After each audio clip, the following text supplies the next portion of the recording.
Hello there. Hey, what's up to you, beautiful TCG loving faces? It's your boy Shona Caesar here to bring you guys another video. And we had the last one. As you can see from the thumbnail, we are going to be doing the deck breakdown for Starter Deck 33, the blue Kuzan starter deck.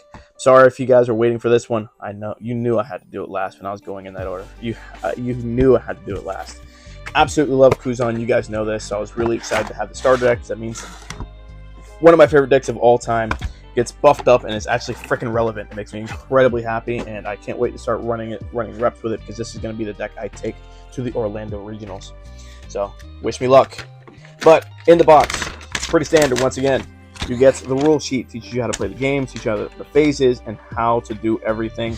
And then on the opposite side here, we have the playmat, so that you learn how to lay out your your field, learn how to play from there, and you're all good.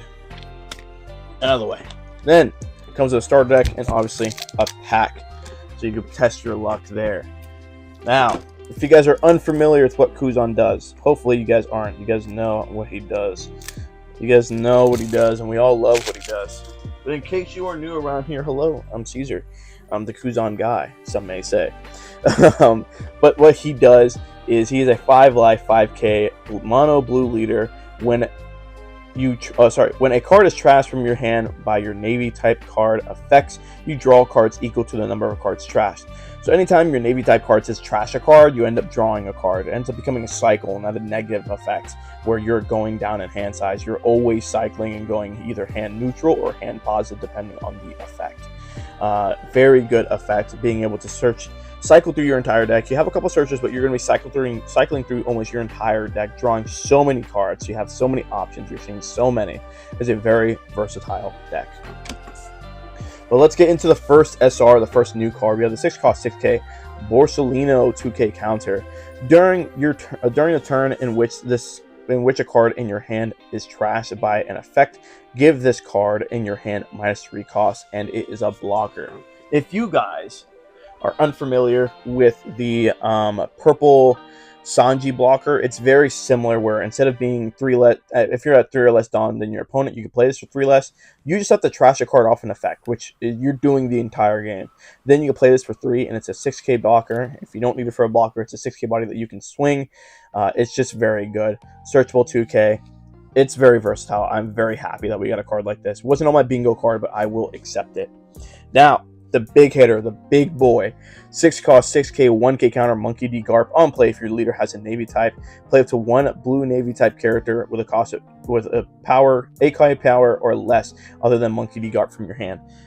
It not being Monkey D. Garp is very relevant, because we have another Monkey D. Garp that does something similar. But now we can do it a turn earlier. It's a 6-cost 6K. We're playing out an 8K. We're able to do what Kuzan wanted to do a turn earlier. It makes me incredibly happy, because we have a lot of 8Ks that we can abuse with this effect. And I know a lot of people are cutting the blue 8-cost Garp out from the deck completely. I don't subscribe to that idea. I think we need more ways of being able to crap out bodies. We want to be able to do this as much as often, because especially going into a meta where there's going to be a lot of green, everything in the Kuzan deck is a victim to Electrical Luna. So we have to have more 8Ks in our deck as much as possible. So this deck has 2. Once again, if you're looking for a full playset of SRs or any cards in the deck, you have to buy 2 starter decks to be able to get a full playset. Next up, another pretty good card. We have the 2-cost 1K, 1K power, 1K counter. Kobe is a blocker, and on play, you trash 1 card from your hand to draw 1 card. So this is basically a trash 1 card, draw 2. Very good effect, able to cycle your hand early to chump blocker just in case you need it. It's very easily answerable, but it's not a bad option if you really need to cycle your hand out. And they're giving you 4 copies of this one. Next up, we have the 4-cost 5K 1K counter Sakazuki. When attacking, you may trash 1 card from your hand if your opponent has 6 or more cards in their hand. Your opponent trashes 1 card from their hand. On KO, you can play 1 Navy type character card with a cost of 4 or less. from your hand. So you can actually play another Sakazuki out if you had it. But I think this card's pretty decent. I don't know how many of these I'm going to run or if I'm going to run them at all along with Isho, but I feel like having more cards to make your opponent respect that you're going to trash cards out of your hand is pretty strong. This alongside with Isho, you're not safe at 7, you're not safe at 6, you're going to have to keep yourself down to 5, and that is very annoying to deal with when you have a bunch of 8Ks popping out over and over and over again. And then if you want to mess with it, if you want to kill it, I'm going to play another one. Pretty good card. Comes with 4 copies of that. Next up, one of my favorite cards from the starter deck is a 2-cost 3K 2K counter Smoker. On play, you may trash one card from your hand to place up to 2 of your opponent's characters with a cost of 2 or less at the bottom of the owner's deck. We're in a meta where weenie rushing is a thing. We have a lot of really good weenie rushing decks like Purple Nell or Blue Green Luffy. This is something that we can do to play at 2 very early to go ahead and mitigate that aggression off the rip, and then we're cycling our hand as well. And it's a 2K counter. It's a very good card. I'm very happy about that, but only comes with 2, so you're gonna have to buy another starter deck for that one. Then we have the 4-cost 6K Bluegrass. On play, place up to 1 of your opponent's characters to the cost of 1 or less at the bottom of your opponent's deck. And then when attacking, draw 1 card and trash 1 card from your hand. So you're drawing 1, trashing 1, drawing 1 because a leader effect. This card is incredibly good, but I've seen a lot of people dropping it from their list and opting to run something else, which is understandable. This card is very good for cycling, but we have so many ways of cycling in the deck that it's not exactly the best or worst option to have or not have in the deck. There's a chance that I end up dropping it to make space for something else I may need, but it is a very good card, and I would not rag on you for running it in case you do have it. Still a very good card for cycling your hand and drawing more cards and going hand positive, and it's a 6K body that your opponent has to address. Next, we have the 6-cost 8K Kuzan, one of the most prevalent targets you're going to be playing off of your new 6-cost GARP. If you have 5 or more cards in your hand, this character gains +1 cost, so he ends up becoming a 7-cost. Still a victim to Luna. Just putting it out there. On play, you may trash 1 card from your hand up to 1 of your opponent's characters. Cannot attack until the end of your opponent's next end phase. Stalling the game and making it so your opponent cannot swing into you is pretty important in this deck. Even though you are drawing a lot of cards, you want to make sure you're keeping a lot of them in hand until into the late game.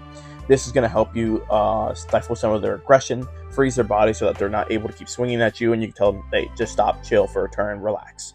Very good card. Then it's also an 8K body that once you play it, following turn, it's going to swing for 8. Very freaking good. Next up, we have the vanilla 6-cost 8K Django 1K counter, a card that we don't run, to be real. You are replacing this almost immediately. But out of the starter deck, it's not bad. Then we have the 5-cost 5K 2K counter Zephyr. As on play, trash 2 cards from your hand. So you trash 2, draw 2, bit of a cycle. And then activate man, you may trash this character, return up to your opponent's character for the cost of 5 or less to the owner's hand. I haven't played this card in a very long time. We have a lot of really good 2Ks that you can replace it with, and we've gotten more. We've gotten the Smoker, and we've gotten the Borsellino. So running this is almost obsolete. Even though I have been saying that we're in a 5-cost meta, bouncing a 5-cost to your opponent's hand only makes it so that they can replay that 5-cost again and get the effect again. And a lot of 5-costs have really good freaking effects. So not exactly relevant. It's just a searchable 2K. Then we have the Searcher Sengoku 3-cost 3K 1K counter. On play, you may trash 1 card from your hand. Look at 5 cards from the top of your deck. Reveal it to 2 Navy type cards other than Sengoku. Add them to your hand and place the rest at the bottom of your deck in any order. So you're searching for 2 cards and then drawing 1 after you're done searching because of your leader effect. This is incredibly good to go ahead and set up some of your combos. Because if you don't have what you need, you can search top 5 and grab the 2 things that you need. Very freaking good. Most of the time, you're only playing it once unless you really need to play it twice. Next up, we have the 6-cost 7K Jaguar D Soul. It's a +1K counter, and it's just a blocker. Just a 6-cost 7K block that you can cheat out with the GARP, or just play out from your hand. Not too bad. Once again, not a card that we're playing because there are way better options when you update this deck for like a blocker slot. Then we have the 4-cost 6K 1K Vanilla Full Body. Not bad, just a searchable 1K, I guess, in the starter deck. The starter deck is pretty weak out of the box. We have really good options, but we have a lot of like random cards. There's just vanillas like Django to play off of GARP, I guess. Jaguar to play off of GARP. Another vanilla just for a 1K. I don't think you want to play that off of GARP. But yeah, it's a little odd. We have some really good cards and then some cards that just kind of do nothing. Next up, Ice Time, MVP of the deck in my opinion. If you don't, because it doesn't have Gravity Blade in this deck, but Ice Time is just really, really relevant. It's a 5-cost event that says you may trash one card from your hand if your leader has a Navy type card. Up to 2 of your opponent's characters with 10,000 power or less cannot attack until the end of your opponent's next end phase. And then as a trigger, return 1 character with a cost of 5 or less to the owner's hand. You really want to play this out because this, once again, is going to help you stall the game, help you find your answers, help you keep cards in hand. Freezing your opponent's board, freezing 2 of your opponent's 10Ks is really relevant. It's not like an Electrical Luna where you're going to turn them sideways and freeze all your 7 costs. This is, hey, you played out 2 10Ks, or you have a 10K and you swung with the other one. We're just going to rest them so I don't have to take a swing from either of them next turn. It's a very freaking good card, and it's also some hand cycle as well. Then, one of the other MVPs of the deck is the Ice Block Pheasant Peck, your most prevalent and most important counter events. You're not going to be running any other ones. It is a 1-cost counter up to 1 of your opponent's leader or characters gains plus 4k power during this turn, and you trash 1 card from your hand. So you're able to cycle a bit. And then it has a trigger to draw 1, trash 1 card from your hand to draw 1. But since it is a Navy effect, when you trigger it, you trash 1 card and end up drawing 2.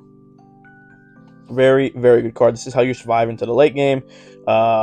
It's at 4, and even when you have the deck built, I feel like you have to be at a 4 for that as well. So out of the box, not the strongest, but we do have some really good cards out the box. Pheasant Peck is very important. Ice Time is incredibly important. Full Body is not really necessary. It's just a vanilla in this deck. Jaguar D Sol isn't the best. Sengoku is an incredible searcher. Zephyr is at least a good searchable 2K.